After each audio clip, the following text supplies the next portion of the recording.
So first of all, I just want to thank Elon for coming. Hungry. Absolutely. You didn't even have dinner, and we didn't even feed you No, properly. sorry to be a bit late. Oh, no. I just came from the Tesla factory in Fremont. Yes. Was something wrong? There's always something wrong. Did you have to at any given point, there's always something wrong. Yes. Because there's just too many things going on. Yeah. So, one of the trickiest things about a car is that there's thousands of individual components, there are thousands of unique components, and even if one of those things is missing, you can't make cars. Yes. So, today's fiasco was, I kid you not, we were missing $3 USB cable. Okay, so we could not complete cars because... The whole line was stopped. Yeah, so essentially because it's part of the wiring harness, so you can't put the interior in without this cable. And so we could either make a whole bunch of cars minus an interior, which means that you've got to stack them up in the yard. The resale value would be no good. Well, it can be done, but it's then things go out of sequence. Oh, right. And it's way more it's way more inefficient. You don't have a moving production line that you have to send people out to hundreds of cars that are sort of sitting in the storage yard, and so and this happens to be a particularly pernicious cable that's kind of like routed under the carpet and in a difficult place, and it's literally $3. So we basically had to send people throughout the Bay Area to go and buy USB cables. Like literally Radio Shack. You like Fry's. Oh, Fry's. Oh, that's better. You can have a hard time getting a USB cable right now at Fry's. Oh, really? We bought every one of them. That's good. And so we were able to continue production. And I don't want to belabor the anecdote, but essentially the supplier is in China, and we had Plan A and Plan B. And Plan A was like the normal supply chain process, and but what the supplier did was, instead of sending our parts in their own package, they grouped it together with a bunch of other stuff for other companies and sent that all via some extremely slow boat from China to LA. And when it got to LA, the other stuff didn't pass customs. And so they wouldn't let our stuff through because they put it in like a barrel of fruit or something. I don't know what they put it in. Yes. But there's something that customs didn't like, and the paperwork wasn't in order or whatever. So it got stuck there for like a couple of weeks. Yeah. And then we had Plan B. So we called them and said, look, you've got to air freight some of these cables, because they're just little cables, to us. And we talked to their U.S. subsidiary and ordered from the U.S. subsidiary, who then communicated to China. But then, because this was another batch of parts, it was kind of double the order, it exceeded the credit limit that we had. Oh, yeah, you got it. So it bounced off their credit limit, so they didn't ship it. Fascinating. So someone's losing their job now. This is, no, I'm kidding. No, you shouldn't fire anyone. It's pretty farcical. Oh, and anyway, so it's coming like tonight at 11 p.m. or something. Wow. And these things are happening like all the time. This was like an unusual circumstance. Yeah. That's like one example, but there's many things like that. So I guess, that's actually a really good example, because that kind of leads into what I've always been fascinated by a lot of what you're doing is, I'll start with, how did you get into this? Into cars? Into cars, into taking over NASA, not taking over NASA, right. No, being a contractor for NASA. For the record, we're not taking over NASA. You're not taking over NASA. They're an independent organization. But you all are becoming a major provider of services for NASA. Obviously, kind of internet payments and payments generally. These are three completely different spaces. I think a lot of people would not take someone seriously if they kind of had a business plan in one of these. Right. Sorry to eat. You take your time. What was your? Did you always think you were going to be doing this, or when did it dawn on you that you would try to revolutionize three industries? Well, when I was in college, I didn't actually expect to do it. So it was not like this is some long fulfilled expectation. But when I was in college, I thought about what are the areas that would most affect the future of humanity, in my opinion. And the three areas were the internet, sustainable energy, and space exploration, particularly if humanity becomes a multi-planet species. There's kind of like a pretty substantial bifurcation in our sort of future if we're either out there among the stars on multiple planets, or if we're confined to Earth until some obviously eventual extinction event. Yeah. Not that I'm pessimistic about life on Earth. I mean, I think some things are likely to be good. But even more likely to be good by far. than Yellowstone's due for an explosion every several Right, hundred thousand. exactly. Shantanu knows about that. Yeah. Yeah. It's been 700,000 since. Right. Yeah. Right. But yes. Yeah. Super volcano, for those of you who don't know, it would envelop the, well, sorry. Yeah, no, exactly. I know exactly what you're talking about. Exactly. So we read the same books, I can tell. Right, absolutely. Yes. I mean, something bad is bound to happen if you give it enough time. And civilization has been around for such a very short period of time that these timescales seem like very long, but on a evolutionary timescale, they're very short. Yeah. A million years on evolutionary timescale is really not much. And Earth's been around for 4.5 billion years. Yeah. So that's a very tiny amount of time, really. But for us, that would be. I mean, can you imagine if human civilization continued at anything remotely like the current pace of technology advancement for 1 million years? Where would we be?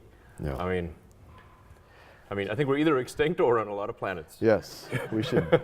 Those are the two options. But given that, I mean, one, that's kind of as epic as one can think about things. I mean, literally.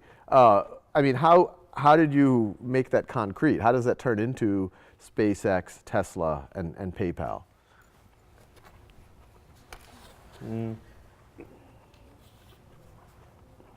Well, so I thought about these things kind of in the abstract, not from the expectation that I would actually have careers in those arenas, but I wanted to be involved in at least one of them. Mm-hmm. And at first, I thought the best bet was going to be electric cars. Yeah. And so the area that I was studying was advanced capacitors. Right? So essentially capacitors that have an energy density exceeding that of batteries. Because they have a very high power density, but a low energy density. Yeah. We have a lecture to that effect. Oh yes, yes. No, we should do that. We'll get to it later. But yeah. Exactly. Obviously, if you could make a capacitor that had anywhere near the energy density of a battery, and with this incredibly high power density and its quasi-infinite cycle and calendar life, then you would have an awesome solution for energy storage and mobile applications. Yeah. So that I was going to sort of work on that and try to leverage the equipment that was developed for advanced chip making and photonics to create ultra-precise capacitors at the molecular level. And this is when you were going into grad school? Yeah, you had a brief stint at Stanford. That's right. At a PhD in applied physics? Applied physics, material science. Right. This is what you were, so even then you were thinking of kind of trying to do something in the space. Well, actually this was to work on energy storage solutions for electric cars. Yeah. And I'd actually worked at a company in Silicon Valley called Pinnacle Research, which did advanced capacitors. There were electrolytic capacitors, but the problem, and they actually were pretty good. They had like the energy density of a lead-acid battery, which for a capacitor that's a big deal. But they used ruthenium tantalum oxide, and I think at the time there was maybe like 1 or 2 tons of ruthenium mined per year in the world. See. So it's not a scalable solution. Yeah. But I thought there could be some solid-state solution, say using chip-making equipment. That was going to be the basic idea. But it was one of those things where I wasn't sure if success was one of the possible outcomes. And it's difficult to bound that problem exactly and say, okay. So you're saying I felt like this was a destined failure, is another way to parse that sentence. But anyway, so. No, I didn't think it would fail, but I wasn't sure that success was a possibility. Okay, yes. And generally, you want to embark on something, it's desirable to figure out if success is at least one of the possibilities. Right, exactly. Because for sure failure is one of the possibilities. Yes. But ideally you want to try to bracket it and say success is in the envelope of outcomes. Yeah. And I wasn't quite sure if that was the case.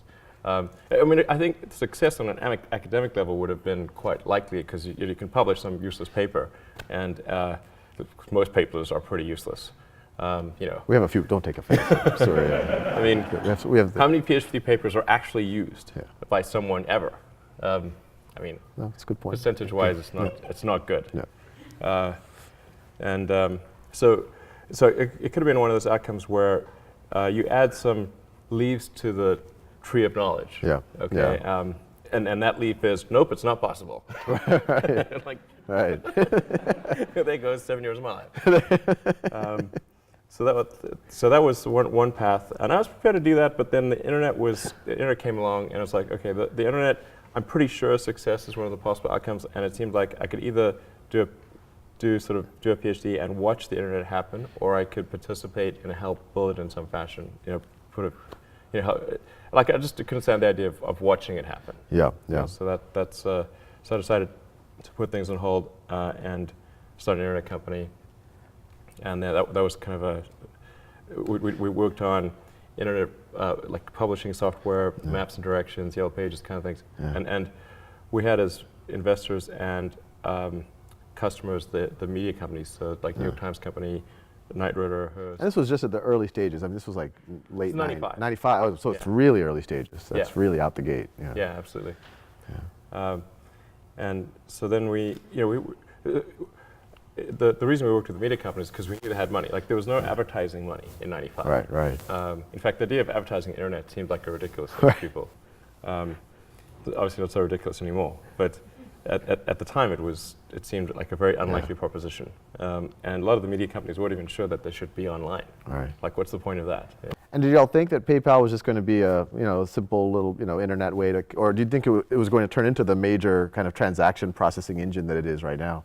I didn't expect PayPal's growth rate to be what it was. Yeah. So, and that actually created major problems. So we started PayPal on University Avenue. Oh. Yeah.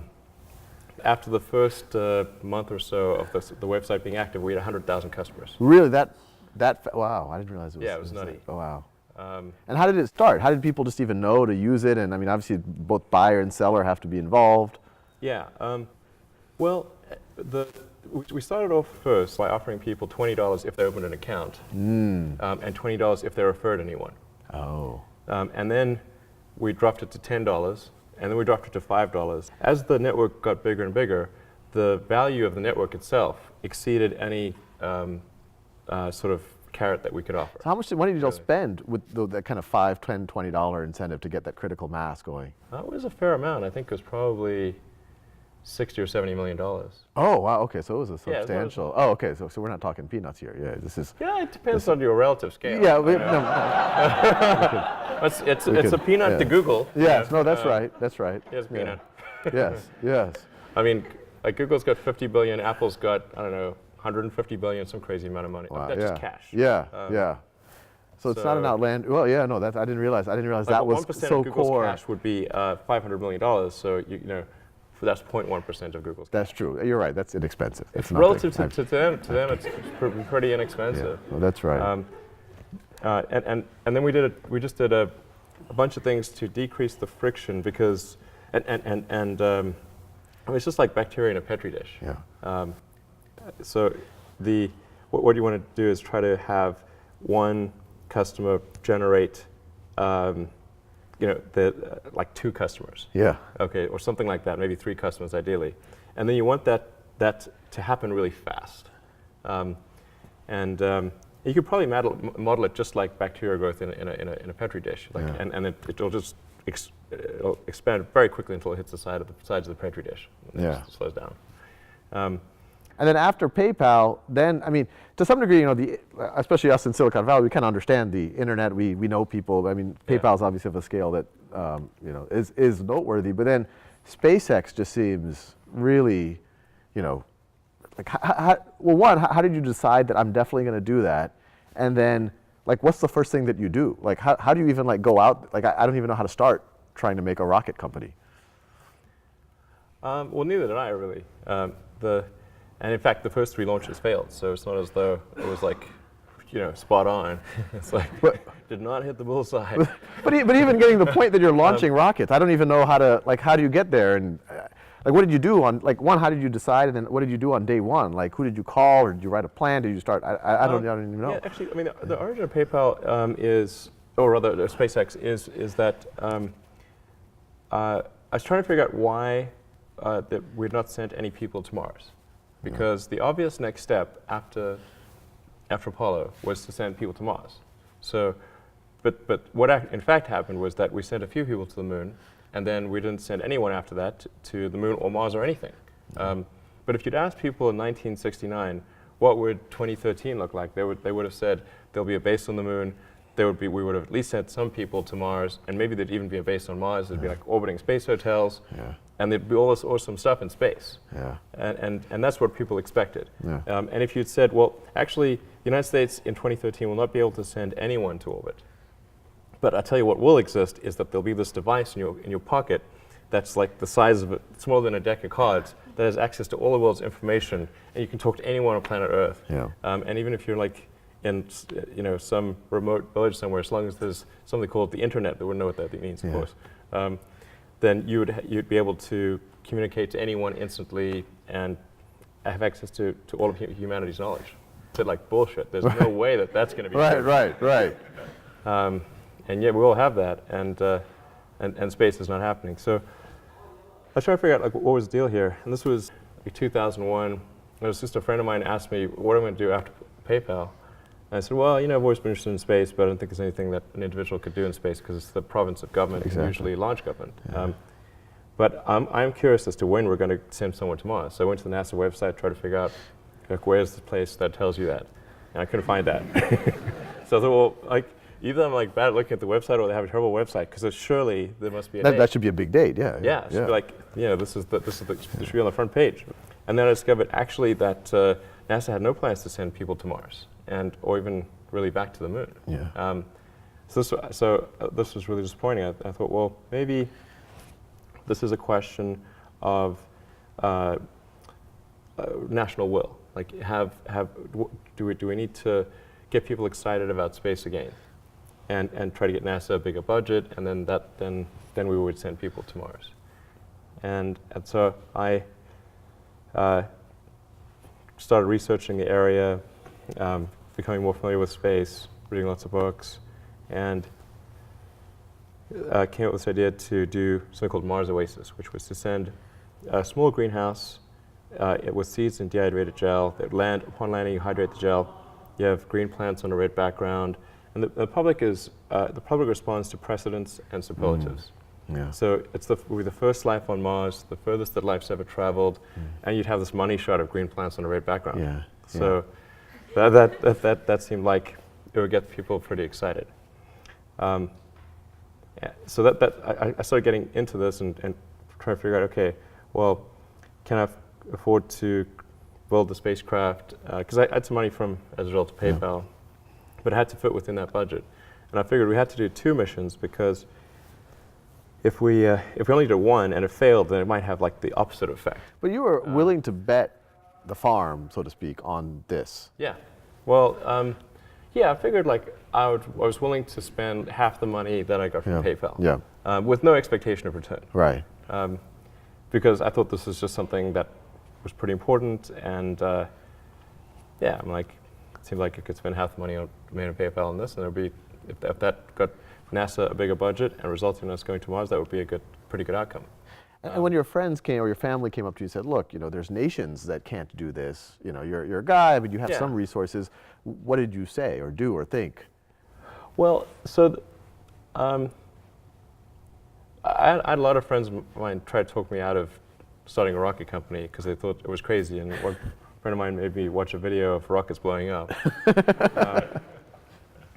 And there were just lots of people that thought it was a really crazy idea, and there was some people that had tried to start rocket companies, not succeeded, and they tried to talk me out of it. And but the thing is that the premise for talking me out of it was, well, we think you're going to lose the money that you invest. And I was like, well, that was my expectation anyway, so I don't really mind if I lose. I might, but I mean, it's not like I was trying to figure out the rank ordered best way to invest money, and on that basis, chose space. Right. It's not like that's. I thought, wow. You weren't looking at like money market bonds, AAA bonds, rocket company. Like you weren't like do real estate. Invest in shoemaking, anything. And space is highest ROI. That is not what that wasn't the premise. I just thought that it was important that humanity expand beyond Earth, and we weren't doing that. So maybe there was something I could do to kind of spur that on. And then I was able to compress the costs of the spacecraft and everything down to a relatively manageable number, and I got stuck on the rocket. the U.S. rockets were way too expensive. I ended up going to Russia, flew to Russia 3 times to negotiate purchase of an ICBM. I tried to buy 2 of the biggest ICBMs in the Russian fleet in 2001 and 2002. And I actually negotiated. I'll just let that statement stand. I'm not even going to. Yeah. I mean, that's. Well, actually, I have to. Like, who did you call? Like no, I mean, you open the yellow pages. Yeah, go to I'm in the market. ICBMs. Like, I mean, how does this? I mean, I don't want to get too much in the way, but I am curious. This is one particular thing. You decided at some point you need to buy an ICBM. Yeah. Well, actually, at first I tried to buy just a normal launch vehicle that they used to launch satellites. But Right. those were too expensive. I see. I see. The Boeing Delta II would have cost $65 million Right. each, and so 2 would have been 130, and then I was like, whoa, okay, that breaks my budget right there. Yeah. And I tried to negotiate with them, and that was not. How much does an ICBM go for? I'm curious. What's the market rate for one of those? Well, this was right after the fall. It might have gone up. yeah, Yeah. it's gone up a lot since Right, then. But in 2001, it would have been about $10 million each so 2 would have been 20, and then I thought I could get the rest of the mission down to also around 10 per. So we'd have a dual mission with like 2 identical launches, 2 identical spacecraft, and for like roughly $40 million, and so I thought that okay, I can do that. But you must have had some rocket scientists advising you at this point. I mean, this sounds like you were serious. I mean, you were. Yeah, engaged a bunch of sort of consultants. Right. And I kind of started to get familiar with the space industry, and. But then after the 3rd trip to Russia, I came to realize that I was actually wrong about that on my first premise, that there was a lack of will. In fact, I think that there's a tremendous amount of will in the United States for space exploration. Because the United States is essentially a nation of explorers. Right. I mean, it's a distillation of the human spirit of exploration. So of course, it was quite silly of me to think that people lack motivation. But what people don't want to think is that, okay, sending people to Mars is going to be so expensive that they'll have to give up like healthcare or something. Right. Yeah, they're not going to do that. So it's got to be, it's got to be that going to Mars is not going to cause some meaningful drop in their standard of living. Right. Right. So if it's like maybe 0.25% or 0.5% of GDP, something like that is palatable. Right.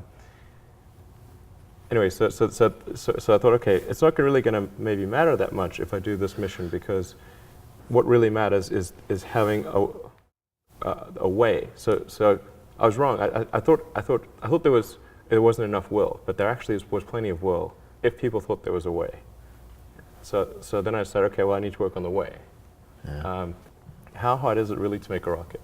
Historically, all rockets have been expensive. So therefore, in the future, all rockets will be expensive.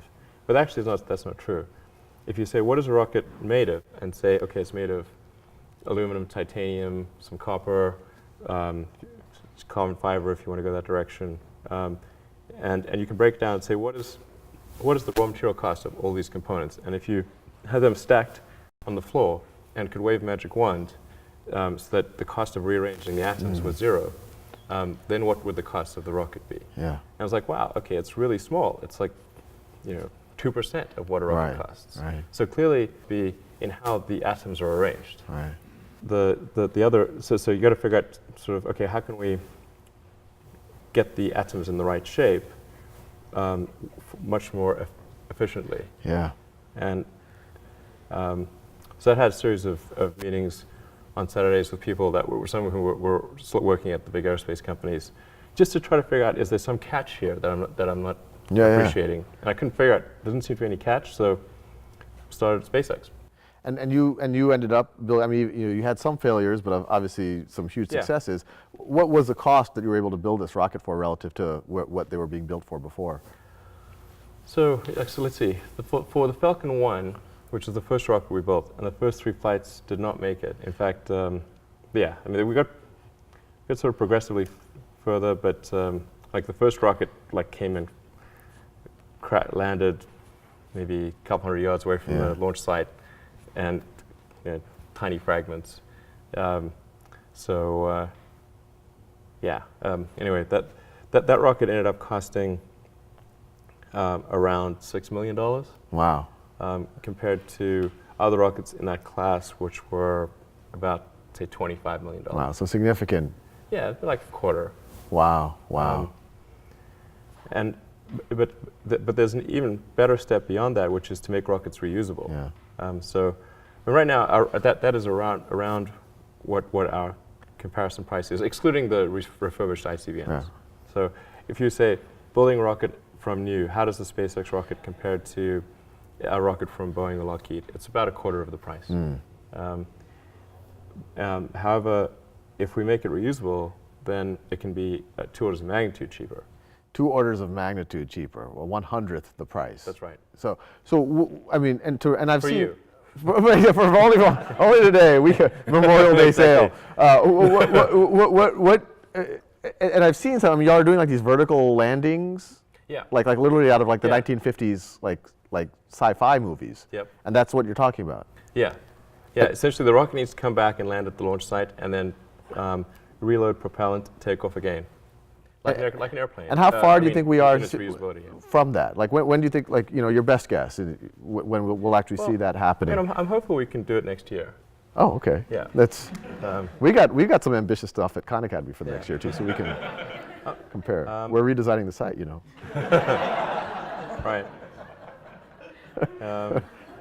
We've been working on it for a long time. Yeah. I should say, SpaceX has been around for 11 years, and thus far we have not recovered any rockets. We've recovered the spacecraft from orbit, so that was great.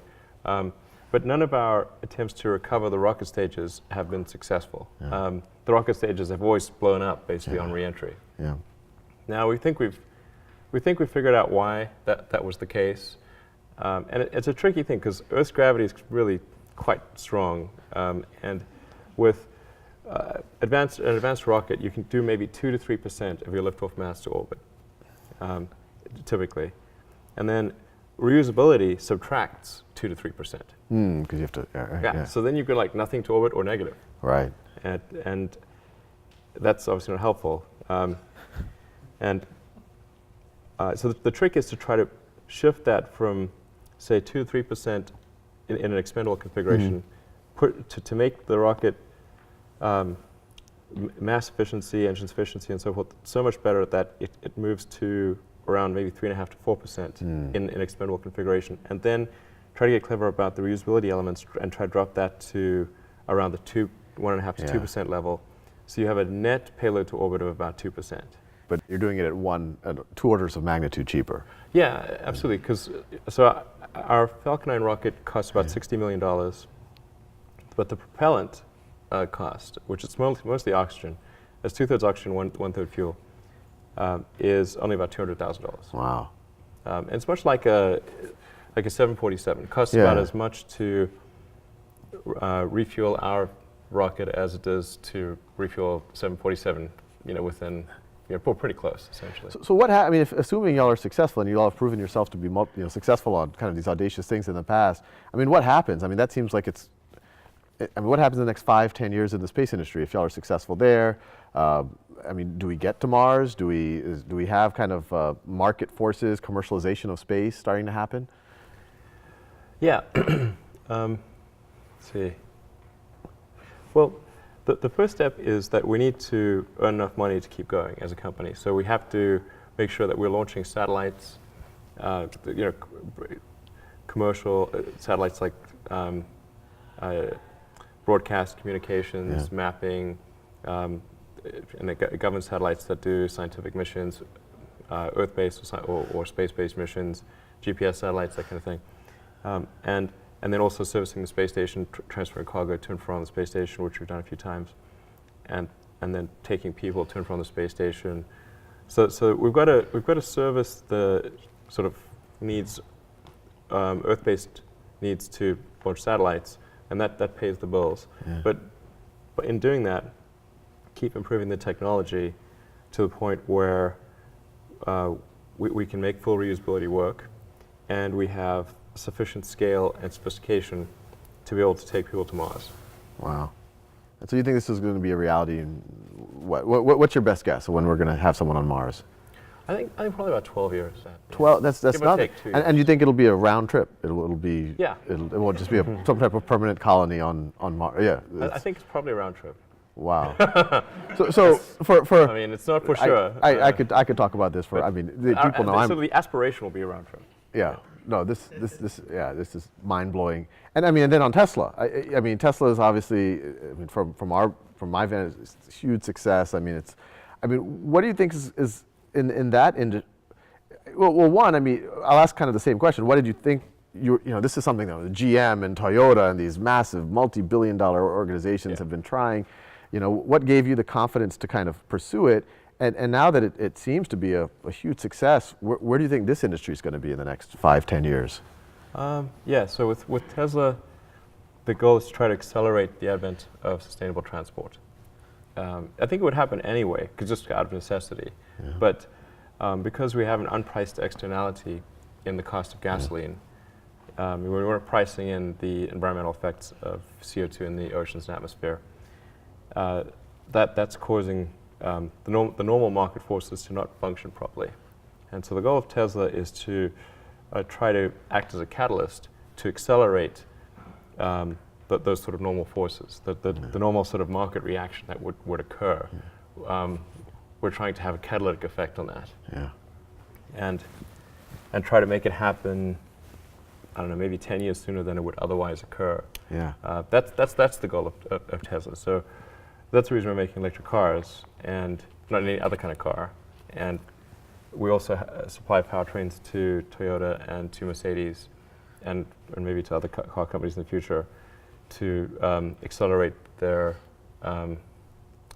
production of electric vehicles.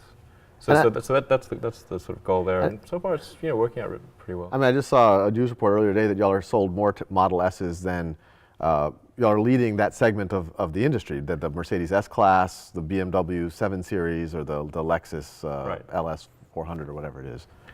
Yeah, actually that seems to be the case. And it's, I didn't realize they sold so few cars in that segment. That's because we don't sell that many cars. We sell 5,000 a quarter. 20,000. Well, out here they seem like every. Yeah, I mean, this is our home. Yeah. It's our home team. So it's we better sell that in the Bay Area. Yeah. We're like, no, but that's and well, I mean, it's a similar thing. I mean, how did you start? What gave you the confidence? And I mean, do you see yourselves? I mean, as kind of a major automotive mainstream brand in 5-10 years, all the way down to kind of the competing with the Honda Accords and Civics. Yeah, I mean, our goal is not it's not sort of to become a big brand or to compete with Honda Civics, but rather to advance the cause of electric vehicles. So we're just going to keep making more and more electric cars and driving the price point down until the industry is very firmly electric. Like maybe half of all cars made are electric or something like that. Which is not to say that we expect to make half of all cars. We want to just have that catalytic effect until at least that occurs. And I think at the point at which there's, we're approaching half of all new cars made are electric, then I think I would consider that to be kind of the victory condition. Wow. So the faster we can bring that day, the better. Wow. When would be your guess when that happens?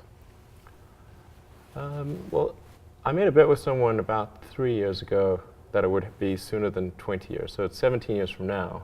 But that's, I think, that's conservative. I think it's probably,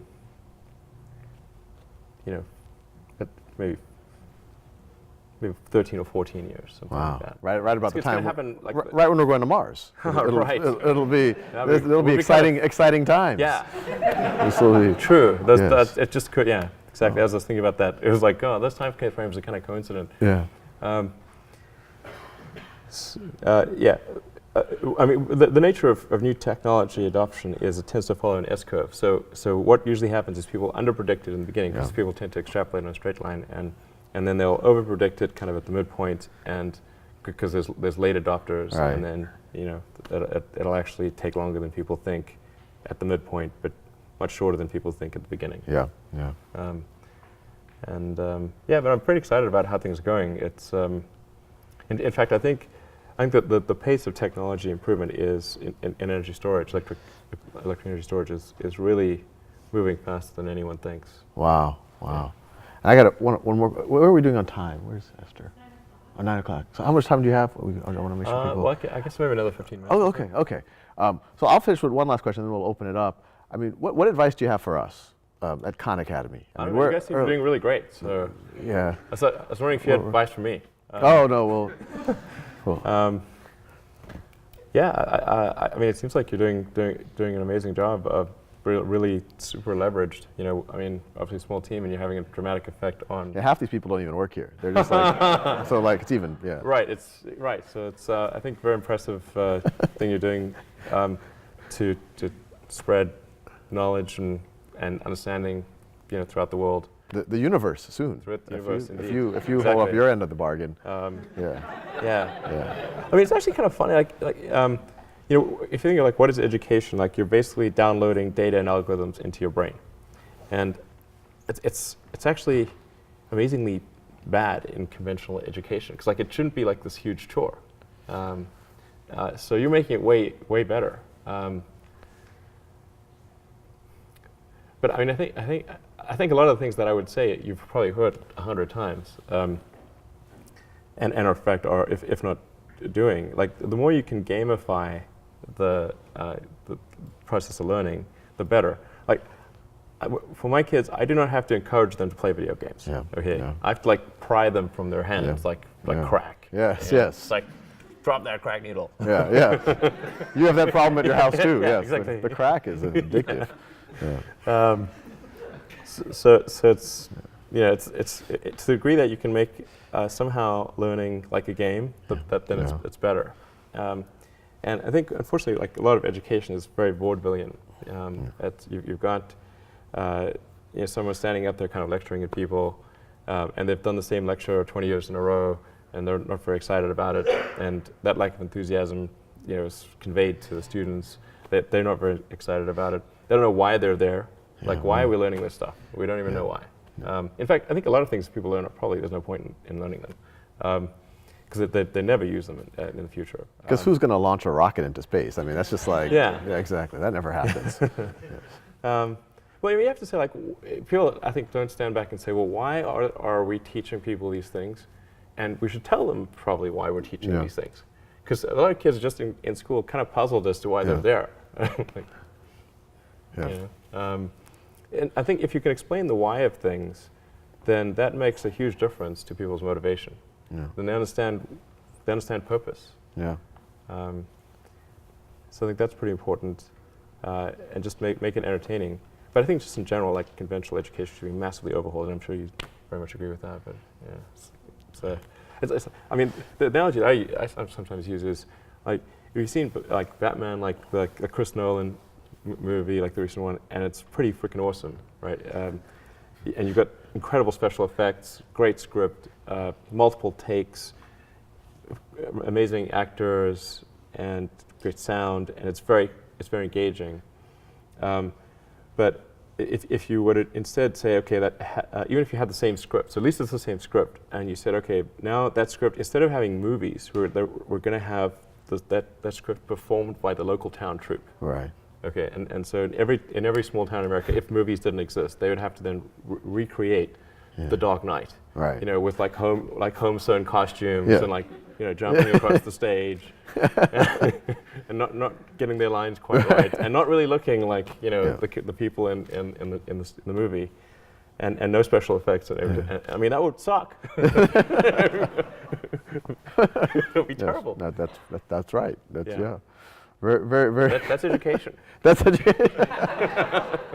So with that, and I apologize to all of you guys for hogging up all of the time, because obviously I could talk for hours about this stuff. But I mean, we do have time, I think 5 or 10 minutes for a handful of questions. If none of you all have any, I have about 9 more, but yes. Yeah, so I noticed I picked up 2 kind of themes from what you were discussing. One was somewhat audacious goals, and the other was, I don't think I heard you use the word profit in anything that you spoke about. You seem to be, each thing is pointed at like reinvigorating an industry or bringing back space missions. How much of your success do you attribute to having really audacious goals, or versus just not being focused on the short term, money coming in, or I don't know, investors? Unfortunately, one does have to be focused on the short term and money coming in when creating a company, because otherwise the company will die. So I think that a lot of times people think like creating a company is going to be fun. I would say it's not. It's really not that fun. I mean, there are periods of fun, and there are periods of where it's just awful. And particularly if you're the CEO of the company, you actually have a distillation of all the worst problems in the company. There's no point in spending your time on things that are going right. So you only spend your time on things that are going wrong. And there are things that are going wrong that other people can't take care of. So you have like the worst. You have a filter for the crappiest problem in the company, the most pernicious and painful problem. So I wouldn't say I think you have to feel quite compelled to do it, and have a fairly high pain threshold. And there's a friend of mine who says like starting a company is like staring into the abyss and eating glass. And there's some truth to that. The staring into the abyss part is that you're going to be constantly facing the extermination of the company, because most startups fail. It's like 90%, arguably 99% of startups fail. So, that's the staring into the abyss part. You're constantly saying, okay, if I don't get this right, the company will die. It can be quite stressful. And then the eating glass part is you've got to do the problems. You've got to work on the problems that the company needs you to work on, not the problems you want to work on. And so that's you end up working on problems that you'd really wish you weren't working on. And so that's the eating glass part. And that goes on for a long time. So how do you keep your focus on the big picture when you're constantly faced with, we could be out of business in a month? Well, it's just a very small percentage of mental energy is on the big picture. Like you know where you're generally heading for, and the actual path is going to be some sort of zigzaggy thing in that direction. And try not to deviate too far from the path that you want to be on, but you're going to have to do that to some degree. But I don't want to diminish the. I mean, I think the profit motive is a good one if the rules of an industry are properly set up. So there's nothing fundamentally wrong with profit. In fact, profit just means that people are paying you more for whatever you're doing than you're spending to create it. That's a good thing. and if that's not the case, then you'll be out of business, and rightfully so. Because you're not adding enough value. Now, there are cases, of course, where people will do bad things in order to achieve profit, but that's actually quite unusual. I mean, because usually the rules are set up mostly correctly, like not completely, but mostly correctly. Well, I think we have time for one more question. Joel, Yeah, I have an important one. Okay, very good. Yes. Okay, so a few months ago you teased Hyperloop, and we haven't heard anything since. So first of all, a few of us engineers were talking about it, and I think we have a few ideas if you need help. But if you feel comfortable, maybe you could tell us a little bit more. I was reading about the California high-speed rail, and it was quite depressing, because California taxpayers are going to be on the hook to build the most expensive high-speed rail per mile in the world, and the slowest, which is, those are not the superlatives you want. And it's like, damn, like we're in California, we make super high-tech stuff. Why are we going to be spending the estimates are around $100 billion for something that will take 2 hours to go from LA to San Francisco? I'm like, okay, well, I can get on a plane and do that in 45 minutes. It doesn't make much sense. And isn't there some better way to do it than that? If you just say, okay, well, what would you ideally want in a transportation system? You'd say, okay, well, you'd want something that relative to existing modes of transportation is faster, let's say twice as fast, costs half as much per ticket, can't crash, is immune to weather, and is, you can make the whole thing like self-powering with like solar panels or something like that. That would be pretty. That'd be a great. A good outcome. Yes. And so what would do that? And what's the fastest way, short of inventing teleportation, that you could do something like that? And some of the elements of that solution are fairly obvious, and some of them are not so obvious. And then the details, the devil's in the details of actually making something like that work. But I came to the conclusion that there is something like that could work, and would be practical. Is this around the evacuated tubes, the vacuum tubes, like at the it's old something bank? like that. It's something like that. Yeah. But you haven't been more public with No. what this is? No, although I did say that once Tesla was profitable that I would talk more about it. But we haven't done our earnings call yet, so I think I should probably do it after the earnings call. And the thing is, like, I kind of strung out on the things that I'm doing, so adding another thing. Yeah. It's like doesn't, that's Learning a the lot. guitar, you could pick Yeah. up all sorts of things. Right. I tried learning the violin. Yes. That's, by the way, a hard thing to learn. Yeah. I mean, launching rockets, electric cars, Yeah. revolutionizing transportation. Yeah, that's easy. I cannot play the violin at all. Very horrible. If you think about the future, you want a future that's better than the past. Yeah. And so if we had something like the Hyperloop, I think that would be like cool. Like you'd look forward to the day that was working.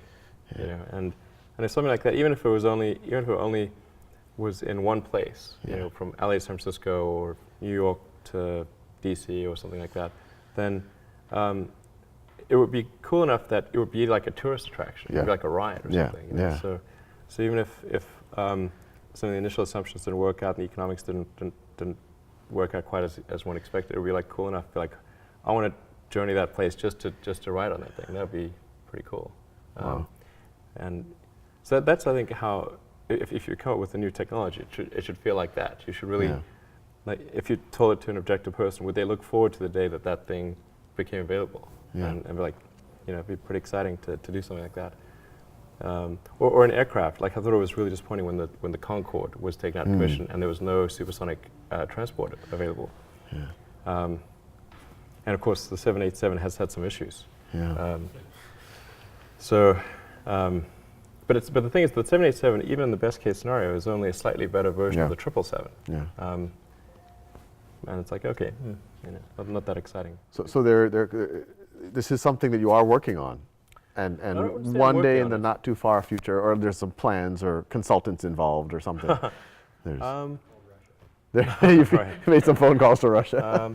No, every now and then, like there's like it's sort of percolating away, and then I'm not actively thinking about it, but then there'll be some new element of that. I'll think, oh well, this would make it better. Fascinating. Yeah. No, well, I think I'm speaking for everyone. This is like the most epic possible conversation one could have over about the course of an hour. And I think all of us would love to chat with you for hours on end, but thank you so much. I mean, I know you have a lot of free time, so it probably wasn't that big of a deal for you to come here. But yeah, it was a huge honor, and I think it's inspired all of us to go out and change the world and the universe. Cool. Thank you very much. Yeah.